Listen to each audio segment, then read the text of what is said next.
Čaute kamoši. Tak dneska sme spustili úplne nový projekt a je to vlastne projekt, že skúsime dostať deti nerybárov na prvú rybačku. A skúsime prenajať si nejaký rybník, takže vy, ktorí máte nejaké rybníky v okolí Zvolena, tak sa nám ozvite, ak chcete nás podporiť.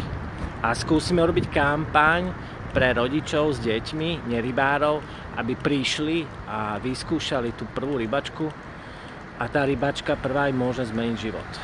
Takže zbierame na to peniažky a hlavne kontakty, tak ktokoľvek vie pomôcť, kamoši, tak bez vás to fakt nejde, tak skúste nám poradiť alebo skúste rovno podať pomocnú ruku. Tak to bola hlavná téma dnešného dňa.